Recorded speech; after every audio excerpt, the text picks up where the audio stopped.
السلام علیکم دوستوں. فلسطین میں جو اس وقت تباہ کاری ہو رہی ہے یہ آپ سب کو پتہ ہے. میں اس تباہ کاری کی جو وجوہات ہیں جو آج جو اخبارات میں پڑھتے ہیں وہ نہیں، بلکہ وہ تاریخی حقائق، وہ کردار کہ جو آج سے 125 150 سال پہلے وہ تاریخ رقم کر چکے، جس کے نتائج آپ آج دیکھ رہے ہیں. یعنی وہ بیج بوئے گئے جن کا یہ آپ خاردار سمجھ لیجئے کہ ثمر دیکھ رہے ہیں. یہ بات اس لیے بھی ہے کہ میں مخاطب ہوں اپنے اردو بولنے والے ان دوستوں سے جو بیشتر سامعین میرے ہم قوم مہاجر ہیں، چونکہ ہماری کہانی بھی کوئی مختلف نہیں ہے. بکاؤ اور غلام قیادتیں جو بظاہر ہم پر اپنی مرضی چلاتی ہیں اور ہم ان سے امید لگا کر رکھتے ہیں، انہیں اپنا نجات دہندہ سمجھتے ہیں، مگر در پردہ وہ قیادتیں، وہ تنظیمیں، ان کی ڈوریاں کوئی اور ہلا رہا ہوتا ہے. میں آج کے کرداروں کی بات اس لیے نہیں کروں گا کہ بہت سے دلوں کو جو ہے دکھ ہوگا، مگر ماضی کے کرداروں سے بات کروں گا تاکہ ہو سکتا ہے آج کے کردار کوئی مختلف نہیں ہے، وہی ہے تقریباً، آپ پہچاننے کی کوشش کریں. فلسطین کیا ہے؟ فلسطین خلافت عثمانیہ کے ایک علاقہ تھا، جیسے حجاز تھا جو آج مکہ مدینہ سب جانتے ہیں، علاقے جو ہیں اس کے، نجد، جدہ، ریاض، مصر، اردن، ترکی، شام، یہ سب خلافت عثمانیہ کے علاقے تھے. ادھر یورپ میں جو یہودی تھا، میں 1800 کی سمجھ لے 1840 سے 1880 تک کی بات کر رہا ہوں، وہاں تحریکیں جنم لے رہی تھی. یہودی ایک بار پھر سے تاریخ میں مضبوط ہو رہا تھا، بے پناہ پیسہ آ رہا تھا، وہ اپنی چاہے جو بھی ہو وہ طاقتور ہوتے جا رہے تھے. مغربی حکومتیں ان کے اشاروں پر آنا شروع ہو گئی تھی. ایسے ماحول میں جو ان کے مفکر تھے یہودیوں کے، ان میں ایک بڑا نام ہے تھیوڈور ہرزل کا. میں اس کی آپ کو تصویر دکھاتا ہوں ادھر. یہ ہرزل جو ہے، اس کی تاریخ ایک طویل ہے، ہر انسان کا کردار ہوتا ہے، اس میں ہم نہیں جائیں گے، مختصر بات کریں گے اور بات لمبی ہو جائے گی. اس کو یہ خیال آیا کہ یہودیوں کا ایک اپنا وطن ہونا چاہیے، اور تاریخی اعتبار سے اس کے ذہن میں اسرائیل جو قرآنی اور ببلیکل جو بھی کہہ لیں کتابوں کے حوالے سے موجود ہے، تو اس کا وہ تصور آیا.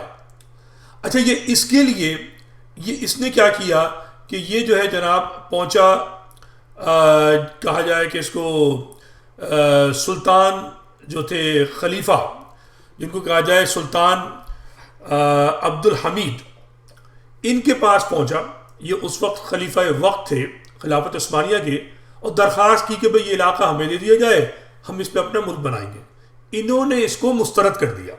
ٹھیک ہے، ظاہر وہاں فلسطینیوں کی زمین تھی اور انہوں نے منع کر دیا. ہرزل چلا تو گیا، ٹھیک ہے، ان سے براہ راست ملاقات نہیں ہوئی تھی، لیکن دربار میں درباریوں سے ملاقات ہوئی تھی. لیکن وہ اپنی سازشوں میں لگا رہا، اور ان سازشوں کے نتیجے میں پہلی زائنسٹ کانفرنس، جس کو آپ صہیونی کہتے ہیں، وہ جو ہے ویانا میں ہوئی 1898 میں. اور اس میں انہوں نے یہ طے کیا کہ اس علاقے میں، فلسطین کے علاقے میں، وہ اپنا ملک بنائیں گے. ٹھیک ہے، اب یہ میں بات کب کی کر رہا ہوں؟ 1898 کی. ذرا غور کیجئے گا، وہ جو خبیث کردار ہیں مسلمانوں کے اندر وہ سامنے نظر آئیں گے آپ کو 2 سیکنڈ کے اندر. ٹھیک ہے نا؟ تو ابھی جنگ عظیم شروع نہیں ہوئی ہے، لیکن حالات اس کے پیدا ہو رہے ہیں. فکری اور نظریاتی تحریکیں جنم لے رہی ہیں یورپ میں اور دنیا بھر میں، اور جو ہے جنگ عظیم اول کا ماحول بننے جا رہا ہے.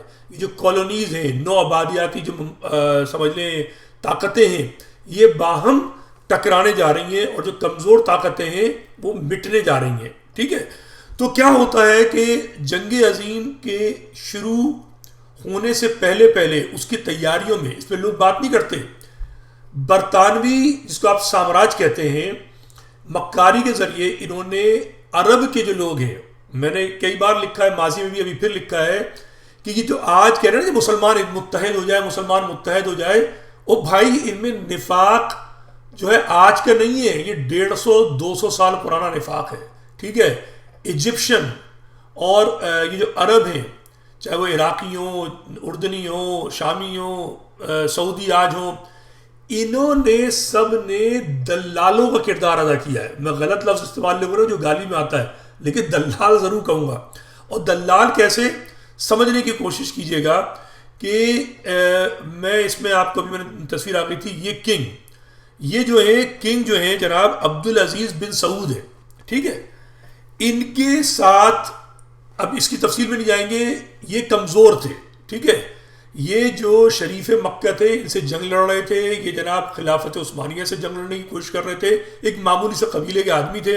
مگر ہوا کیا کہ ان کے ساتھ لگ گیا ٹی ای لارنس، ٹھیک ہے، سب برطانوی ایجنسیوں کا بندہ، اور جس کو لارنس آف عربیہ بھی کہتے ہیں، ٹھیک ہے. اس نے ان کی بھرپور مدد کی، اور اس کی مدد کے نتیجے میں انہوں نے ایک بڑا علاقہ اپنے قابو میں کیا.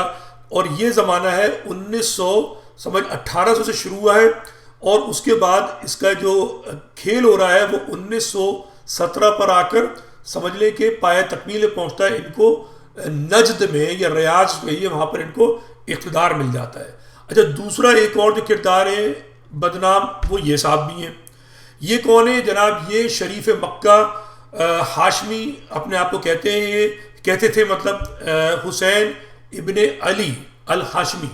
یہ گورنر تھے خلافت عثمانیہ کے، حجاز جو صوبہ تھا. مگر انہوں نے خلافت عثمانیہ کے خلاف سازشیں کی، اور انہوں نے جو برٹش ڈپلومیٹ تھے ان کا نام تھا مارک سائکس، ان کی مدد سے اپنی خلافت قائم کرنے کی کوشش کی. اور یہ زمانہ ہے 1916 سے 1918 کو ان کی خلافت قائم ہو گئی حجاز میں. 15 سے 17 میں کس کی ہوئی؟ آل سعود کی نجد میں، اور ان کی 16 سے 18 میں، ٹھیک ہے. مجھے ایگزیکٹ تاریخ یاد نہیں ہے، مگر یہ زمانے ہیں بالکل ملتے جلتے. اچھا، جنگ عظیم جو ہے وہ 14 16 17 18 میں ختم ہو گئی ہے، ٹھیک ہے. لیکن اب ایک اور کردار دیکھیے، دیکھیں میں اگر تصویر نکال سکا، یہ جناب یہ لیٹر ہے، کیا کہتے ہیں، سیکرٹری آف فارن افیئرز ہیں برٹش امپائر کے، ٹھیک ہے.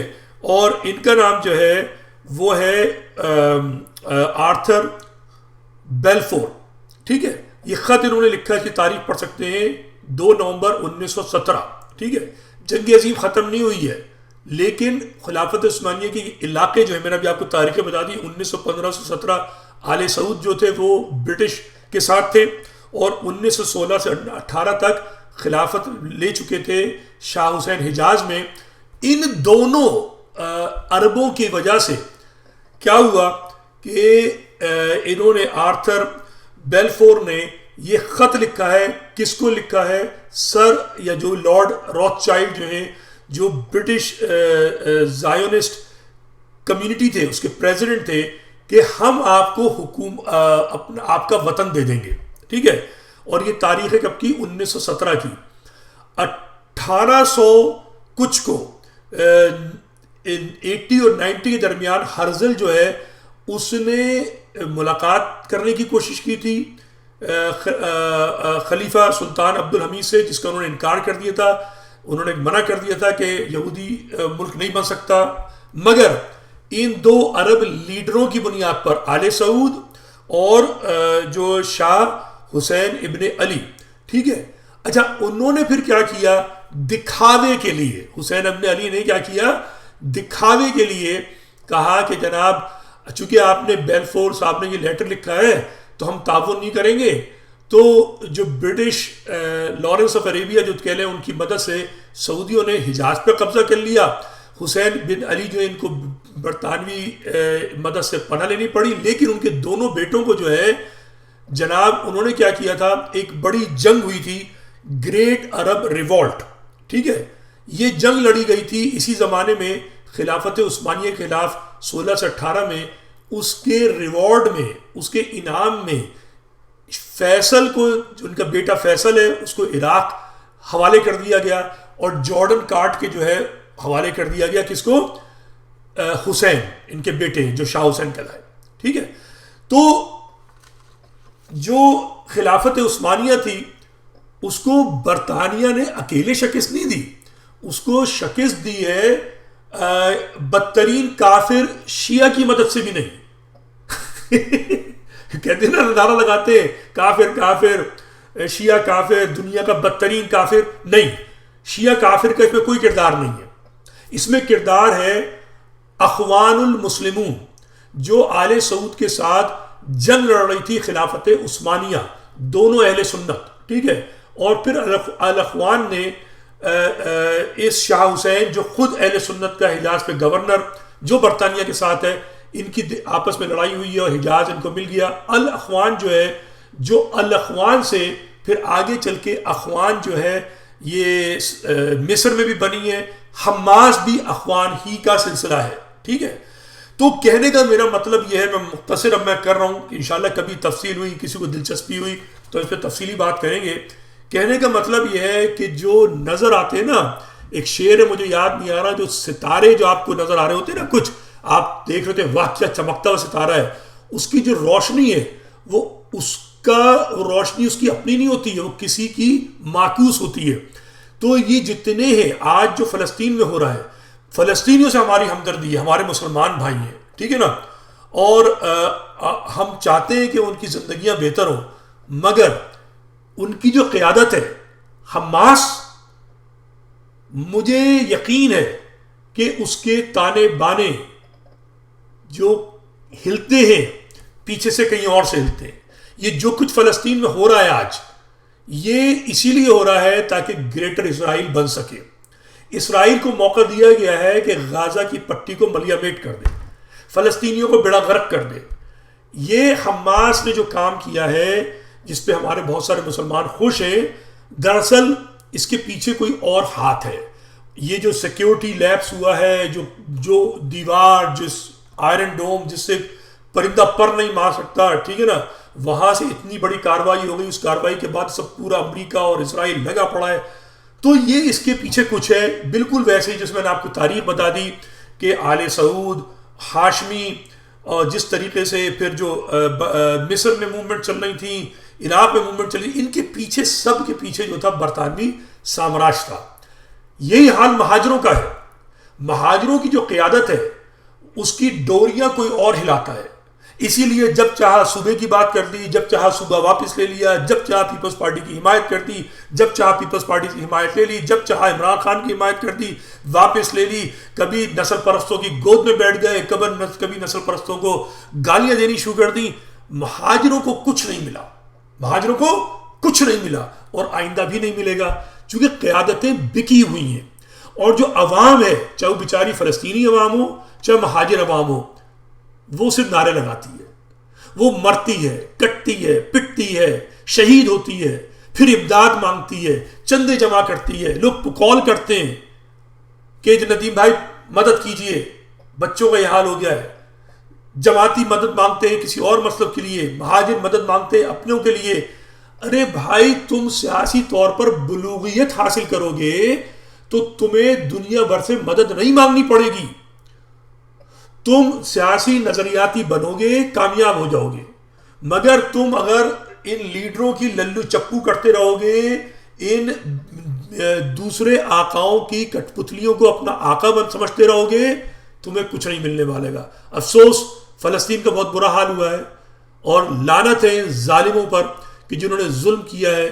صہیونیوں پہ لعنت ہے، ان کو مدد کرنے والے یہ جو امریکی لیڈرز ہیں، ان پہ لعنت ہے، ان سب پر، کہ انہوں نے انسانیت سوز جرائم میں ملوث ہیں. مگر ہمیں دیکھنا ہوگا کہ ہمارے ساتھ جو ظلم ہو رہا ہے، ہم فلسطینیوں کی کوئی مدد نہیں کر سکتے، چونکہ ہماری قوم جو ہے خود بے یار و مددگار ہے. پہلے وہ اپنی مدد کرے. اپنی مدد کیسے کرے؟ اپنے لیڈروں کے گریبانوں پہ ہاتھ ڈال کر پوچھے کہ تم نے یہ معاہدہ کیوں کیا، تم نے فلاں کام کیوں کیا، تم نے فلاں کام کیوں نہیں کیا، مردم شماری میں کیوں دھوکہ دے رہے ہو، کیوں جھوٹ بول رہے ہو، 18ویں ترمیم تم نے کیوں کی، کوٹا سسٹم ختم کیوں نہیں کیا، تم نے وزارتیں لی تو وزارتیں تم نے جو ہے سب کچھ لیا تو رئیس ہو گئے، قوم کو کچھ نہیں ملا۔ یہ سوچنے والی باتیں ہیں۔ خدا حافظ۔